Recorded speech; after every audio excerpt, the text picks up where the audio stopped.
série intitulée La gestion de temps, comment bien gérer son temps, et intitulée également Comment gérer sa journée. Nous allons aujourd'hui voir comment avoir toujours le temps. Donc l'émission d'aujourd'hui, c'est comment faire pour avoir toujours le temps.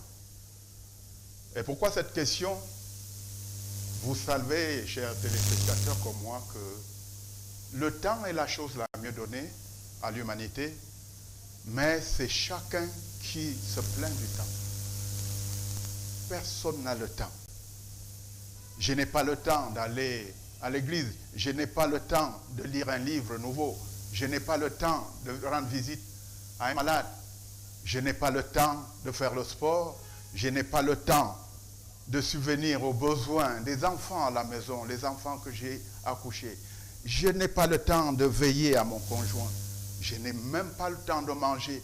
Alors du coup, le temps devient l'élément le plus rare de la terre, l'élément le plus rare de l'existence de l'être humain. Pourtant, chacun a 24 heures par jour.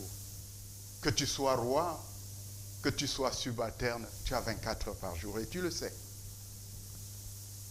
Et du coup, le temps est la denrée la plus rare, la chose la plus introuvable sur cette terre. Comment peut-on en arriver là?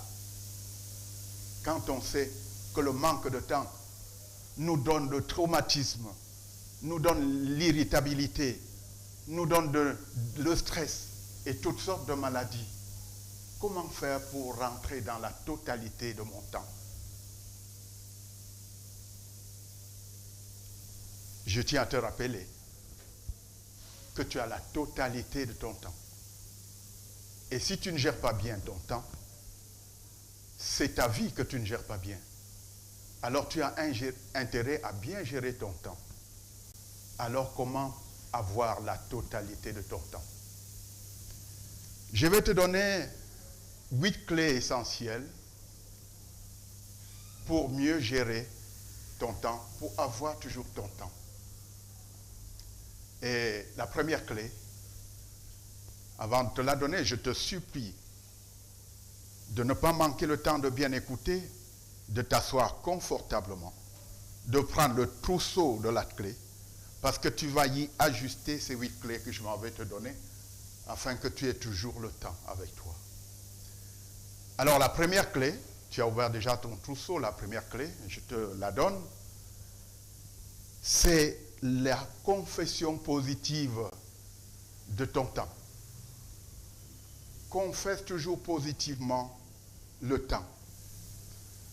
Quand tu dis « je n'ai pas le temps », tu es en train de déclarer que le temps ne t'appartient pas. Et parce que ce que tu crois profondément dans ton cœur et que tu déclares de ta bouche se réalise dans ta vie, alors quand tu dis « je n'ai pas le temps », effectivement, tu n'as pas le temps.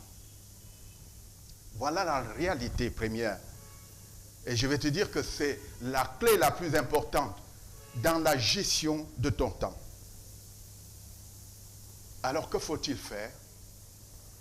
Au lieu de dire chaque jour, je n'ai pas le temps, je n'ai pas le temps, il faut dire, j'ai la totalité de mon temps. Confesse la totalité de ton temps. Réjouis-toi de ce que les activités qui vont se passer aujourd'hui seront bien menées selon ta guise, parce que tu auras la totalité de ton temps. Tu auras 24 heures sur 24. Et dis-toi, voici le plus beau jour de ma vie, parce que j'ai la totalité de mon temps. Oui. Commence ta journée avec sérénité, avec confiance et dans le calme. Ne cours plus après le temps. Le temps t'appartient. Maîtrise ton temps. Déclare que tu l'as. Oui. Parce que le temps ne t'a pas été donné pour ton malheur, mais pour ton bonheur. Comme toutes les richesses qui t'ont donné. Le temps ne t'a pas été donné pour ta stagnation, mais c'est pour ton évolution. Ce n'est pas pour ta crispation. C'est pour ta détente, le temps qui t'est donné. Le temps ne t'a pas été donné pour ta destruction, c'est pour ton édification. Profite au maximum de ton temps. Ton temps t'appartient. Au lieu d'avoir peur donc, de ton temps, réveille-toi calmement. Réjouis-toi de ce que tu as tout ton temps. Prends un bon bain de gratitude en reconnaissant de ce temps qui t'est donné. Sois relax et démarre ta journée dans la joie et dans la paix. Et vis parce que tu dois vivre. Et pour vivre, il faut jouir de son temps. Voilà le premier élément, qui est l'élément capital que tu dois avoir. Alors je te donne le deuxième élément. Le deuxième élément, c'est arrête les dévoreurs de ton temps. Si tu ne jouis pas de ton temps, cela veut dire tout simplement que quelque chose est en train de voler ton temps. Ne laisse pas ton temps au voleur. Ne laisse pas ton temps au voleur. Alors, quel est ce voleur de temps? Ils sont de deux catégories. Il y a le voleur externe, il y a le voleur interne. Et le plus dangereux, c'est le voleur interne. Mais avant d'y arriver, je vais te dire qui sont les voleurs externes.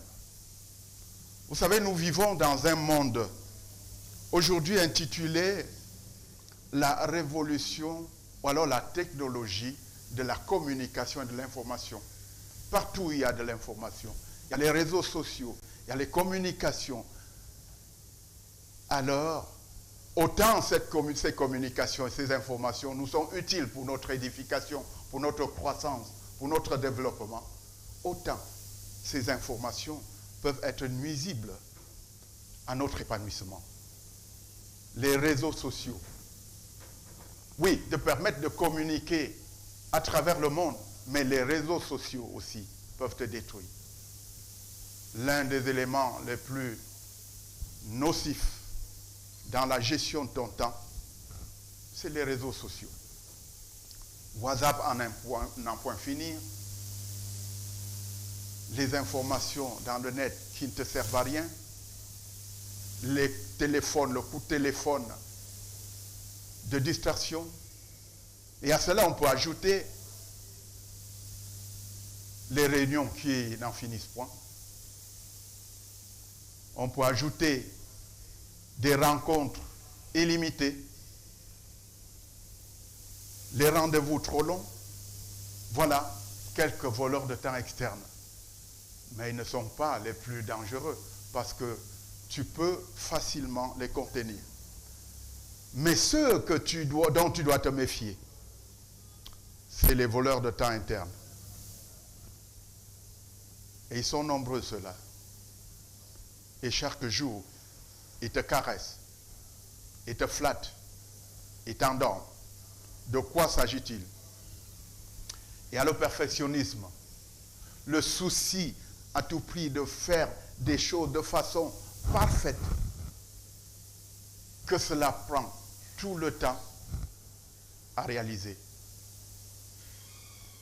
Chaque fois que tu veux réaliser quelque chose, détermine le temps que tu vas mettre à la réalisation de cette chose et contente-toi de ce que la Providence t'a donné dans ce laps de temps pendant lequel tu devais réaliser cette chose. Et il y a également le manque d'organisation. Combien sommes-nous, nombreux sommes-nous à ne pas savoir où nous posons notre téléphone, où nous posons nos bics, notre lame de rasoir, ainsi de suite, ainsi de suite. Tel ou tel document. Une fois arrivé à la maison, nous ne savons plus par où nous les avons jetés. Et c'est le désordre qui s'installe. Et quand nous nous réveillons, quand nous nous levons pour prendre la clé du véhicule, on ne sait plus où elle se trouve. Le manque d'organisation. c'est l'ennemi interne qui te guette tous les jours. Il y a également le manque de planification de mon temps. Comment est-ce que j'entends gérer chaque activité de ma vie? À quel moment est-ce que je vais le gérer?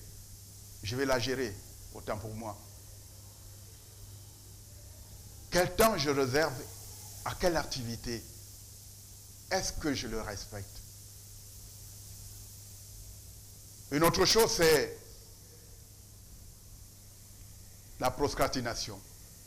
Et parce que je ne peux pas respecter le temps consacré à une activité, je suis obligé de repousser à plus tard cette activité.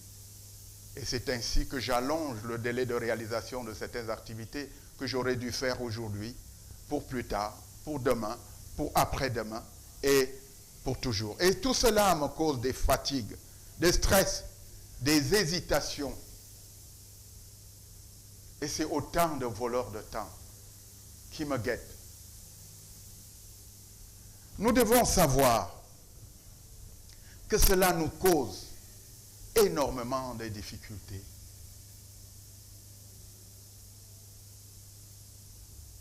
Énormément de problèmes. Et nous jette dans les bras des tumultes, des tourments, de stress, de dépression, de fatigue, à cause de la mauvaise gestion de temps due au manque de repérage de mes voleurs de temps. Nous devons repérer les voleurs de temps. Et si tu n'es pas rigoureux dans la gestion de ton temps va te gérer. Alors, voilà les éléments qui volent mon temps. Et dès lors que j'ai fait un diagnostic systématique de tout ce qui vole mon temps, je suis mieux à même d'organiser mon temps, de programmer mes activités. Et je vous donne la troisième clé. La troisième clé, c'est prioriser mes activités. Prioriser mes activités. Je voudrais te dire que tu n'es pas un sapeur-pompier qui court à longueur de journée pour éteindre les incendies. Non. Tu n'es pas le sapeur-pompier. Tu n'es pas venu sur la terre pour éteindre les incendies. Tu n'es pas venu sur la terre pour gérer les urgences à tout moment. Tu es venu pour jouir de ta vie. Dans le bonheur, mener tes activités dans le bonheur et avec relaxation, avec plaisir. Et en obtenir un rendement agréable pour toi-même et pour l'humanité que tu sers. Tu es venu pour être efficace et efficient. Alors jouis de ta vie dans le calme, dans la sérénité, dans la confiance de celui qui t'a donné cette vie. Et je voudrais te dire, l'équilibre de l'homme est conditionné par un certain nombre de besoins essentiels que tu dois maîtriser, afin qu'au moment où tu as déterminé tes priorités, tu joues sur ces 4 tableaux. Il s'agit des besoins physiques, des besoins sociaux, des besoins intellectuels et des besoins spirituels. Voilà les 4 besoins de l'homme. Et chaque fois que tu veux établir tes priorités, il faut en tenir compte pour assurer l'équilibre de ta vie. Besoins physiques, la santé par exemple. Comment manger, comment entretenir mon corps, comment faire le sport pour être toujours d'attaque, comment faire la relaxation pour que mon corps soit toujours d'appoint pour attaquer mes moments. Voilà pour ce qui concerne le besoin physique. Pour le besoin social, pour les besoins sociaux, mes relations avec mon époux, mon épouse, mes enfants, la société, mes collègues. Il faut satisfaire ces besoins. Et pour les besoins intellectuels, qu'est-ce que je veux apprendre aujourd'hui? Qu'est-ce que je vais ajouter à mes connaissances aujourd'hui? Qu'est-ce que je vais apprendre pour nourrir ma santé intellectuelle?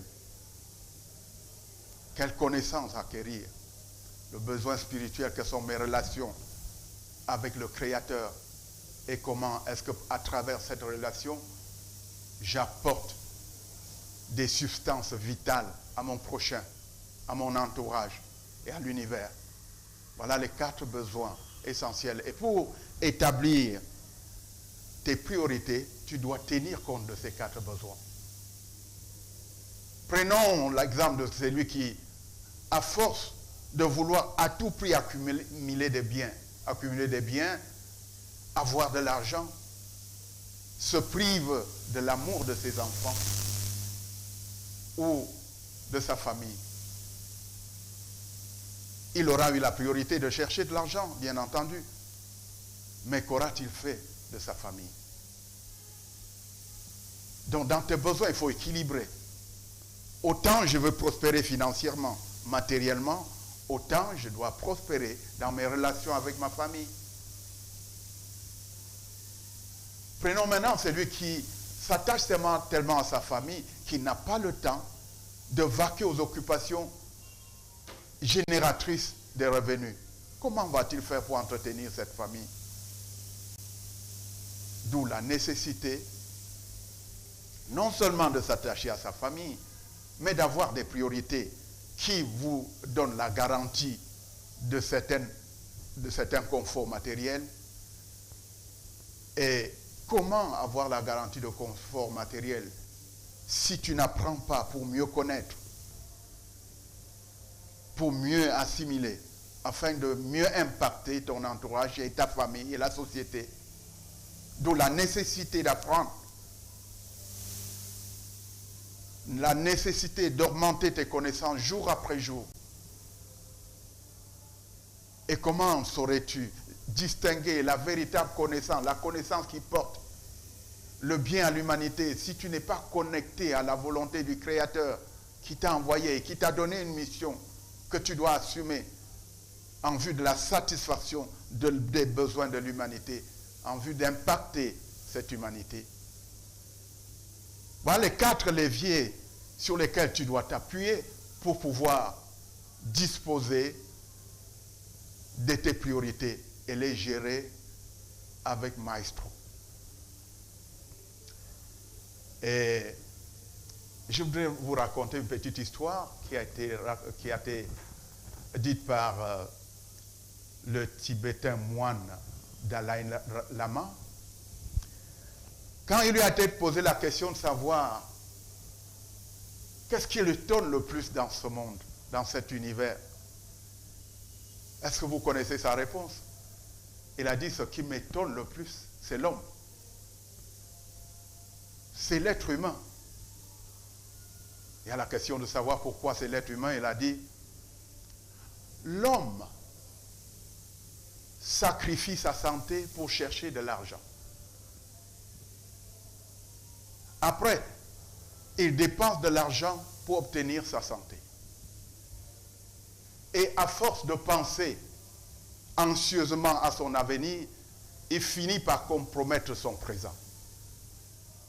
Il vit comme s'il n'allait pas mourir. Et il finit par mourir comme s'il n'avait pas vécu. Chers téléspectateurs, il voulait tout simplement dire qu'il faut équilibrer sa vie dans les dimensions, les 4 dimensions que nous venons de citer, pour mener des priorités qui te rendent satisfaction, qui rendent satisfaction à ta famille, à la société et à l'humanité tout entière. C'était là la 3e clé. Et ce n'est pas terminé, je voudrais que tu ouvres grandement ton trousseau de clés pour y ajouter celle-ci. Tu dois faire une seule activité à la fois. C'est la 4e clé. Faire une seule activité à la fois. Je voudrais t'inviter à comprendre que tu n'es pas deux, tu es un. Tu n'as pas deux cerveaux, tu as un seul cerveau. Tu n'as pas deux cœurs, tu as un seul cœur. Alors, si tu veux réaliser une activité, il faut y concentrer toutes tes pensées, toutes tes idées, toutes tes forces pour atteindre le maximum de rentabilité. Parce que dans ce siècle où les informations fusent de partout, il n'est pas exclu que pendant que une dame est en train de préparer le couscous, elle est à l'ordinateur pour chercher les informations. Pendant qu'elle est en train de vouloir apprêter la nourriture à sa famille, elle est en même temps en train de répondre au coup de fil. Il n'est pas exclu aujourd'hui que pendant que l'élève est en train de suivre le professeur, il est en train en même temps de pianoter son téléphone. Et là, son système cervical est départagé. Et il manque la concentration et l'efficacité n'y sera pas. Le rendement ne sera pas atteint. Voilà pourquoi il est important de faire une seule chose à la fois. Parce que le cerveau n'est pas fait pour embrasser toutes les choses, beaucoup de choses à la fois. Le cerveau est fait pour être centré sur une activité, développer une pensée, suivre un chemin et arriver à l'épanouissement de l'homme à travers un rendement propice, un résultat favorable. Et c'est ça qui favorise la créativité, l'inventivité. Celui qui est toujours dispersé ne peut pas atteindre le résultat escompté. Pas parce qu'il n'a pas d'énergie, mais parce qu'il utilise plusieurs choses au même moment. Alors, chers téléspectateurs, comment faire pour avoir la totalité de ton temps?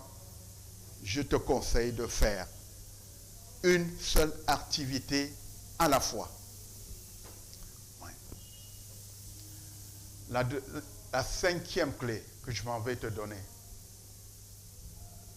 c'est de regrouper les activités de même nature dans votre organisation. Les activités de même nature doivent être classées. Je prends l'exemple. Vous avez les réseaux sociaux. Il faut fouiller ses mails. Vous avez le WhatsApp. Vous avez les téléphones, le coup de fil à donner par jour. Si vous concentrez un temps pour les réseaux sociaux, pour fouiller le mail, pour voir le nombre de coups de téléphone qui vous a été donné, pour en passer et pour fouiller vos correspondances, vous allez gagner plus de temps que de passer le temps à répondre à chaque coup de fil, à fouiller l'Internet, à regarder les éléments de communication ça et là. Il faut les concentrer, il faut les regrouper. Je voudrais donner un autre exemple. Si vous devez payer votre facture d'électricité ou d'eau, et en même temps que percevoir de l'argent qui vous a été transféré, vous savez que tout ceci se fait à la banque. Si le matin vous allez payer votre frais, vos factures, vos quittances d'électricité et d'eau, pour réserver la perception de votre argent transféré plutôt à 14 heures, vous allez faire 2 déplacements. D'où la nécessité de regrouper les choses, les activités qui sont de même nature pour les opérer en une fois. Autre chose, c'est 6e clé que je m'en vais vous donner. Ouvrez votre trousseau et mettez-y la 6e clé qui s'appelle déléguer. Pourquoi est-ce que vous êtes entouré de beaucoup de personnes, de vos enfants, de vos amis, de vos collègues, de vos parents? c'est pour le rendez-vous du donner et du recevoir. Vous ne pouvez pas vous laisser submerger par les activités alors que vous êtes entouré de personnes. D'où la nécessité de déléguer les tâches. Déléguer les tâches vous allège du poids des activités. Déléguer les tâches aussi vous permet de responsabiliser l'autre. Parce que si vous avez des enfants à qui vous n'affectez pas des activités, vous allez mourir du travail au sein de la famille. Si vous n'avez des enfants que pour leur donner à manger, pour leur donner la ration, pour les apprendre à bien dormir, à bien se réveiller, vous ne les éduquez pas selon l'éducation, dans la responsabilité de leur croissance. Vous allez avoir des enfants qui grandissent corporellement, mais qui ne sont pas rentables. Je voudrais nous dire que autour de nous, les gens qui sont avec nous, qui nous accompagnent, doivent à la fois recevoir et donner. Donner de leur force, donner de leur intelligence, donner de leur savoir. Et pour qu'il en soit ainsi, je dois leur déléguer des tâches. Je dois leur déléguer des activités que je ne peux pas faire seul. Imaginez une maman qui doit rentrer à 16 heures du travail ou alors du champ avant de se mettre à écraser le couscous, à aller au marché chercher les condiments, alors qu'il vit dans un environnement où il y a des enfants, où il y a une famille. Alors nous devons déléguer pour dégager une portion de temps que nous pouvons attacher, conserver à une chose plus précieuse et permettre aussi aux autres de s'épanouir à travers les tâches et les activités que nous leur confions. Septième élément, c'est apprendre à dire non. Vous savez, dans notre environnement, quand vous êtes de bonne foi, on vous assaille, on vous sollicite, on vous harcèle à longueur de journée. C'est chacun qui voudrait que tu assumes, n'est-ce pas, ces activités, que tu l'aides à faire ci, que tu l'aides à faire ça. Tu ne dois pas laisser tes priorités au profit des priorités des autres. Tu dois apprendre à dire non quand il faut dire non, mais le dire avec courtoisie et gentillesse, de façon à ne pas blesser autrui. Ceci est très capital et important. Sinon, comment allez-vous réaliser vos priorités si vous ne savez pas dire non une fois que vous sortez pour réaliser vos activités? Les gens vont vous solliciter de gauche à droite. Est-ce que vous allez vous laisser entraîner n'importe où? Non. Apprenez justement à dire non. Cela fera l'objet du prochain entretien.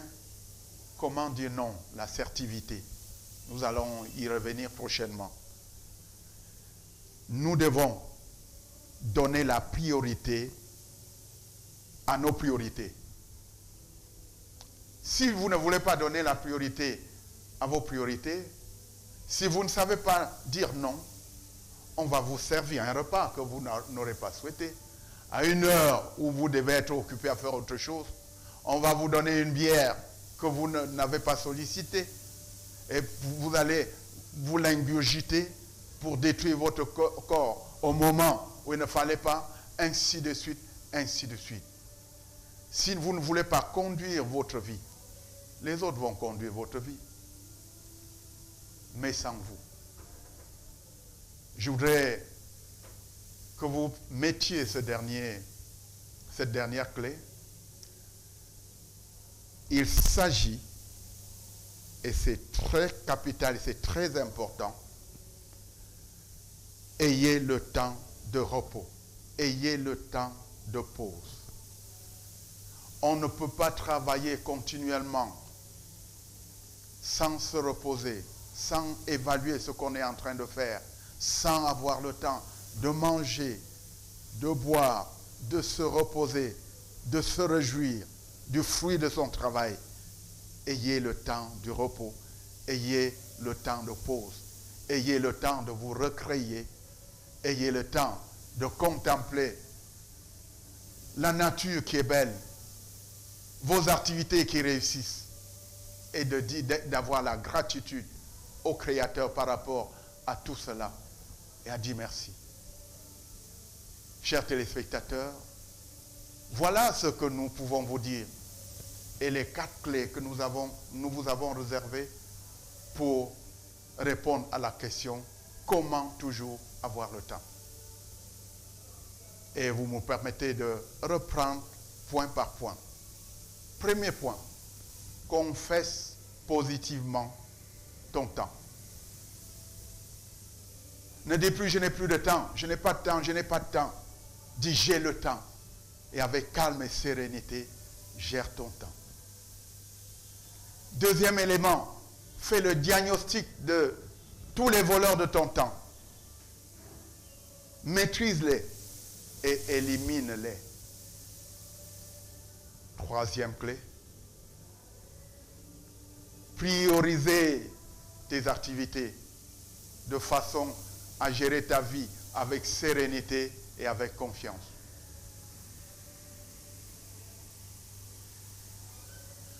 Quatrième clé, faire une seule chose à la fois.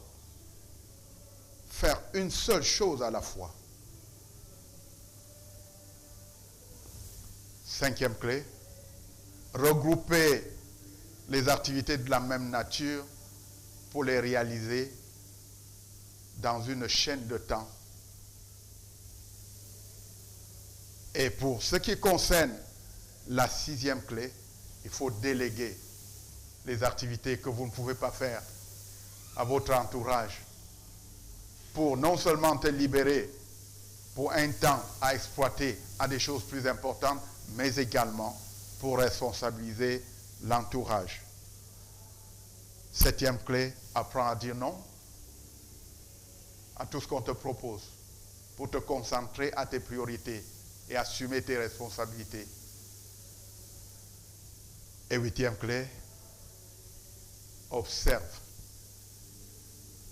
Donne-toi un temps de pause et de repos afin de mieux récupérer pour relancer tes activités et t'épanouir. Chers téléspectateurs, voilà en résumé ce que nous avons voulu vous faire connaître ce matin à propos de la gestion de temps. Alors si tu as tes 8 clés avec toi, je crois et je suis certain que tu ne manqueras plus de temps. Je vous remercie.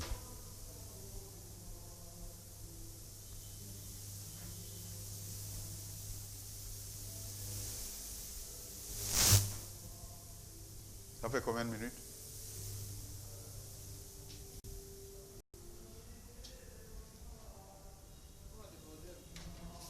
Et quand on déborde là, bon, il fallait me signaler.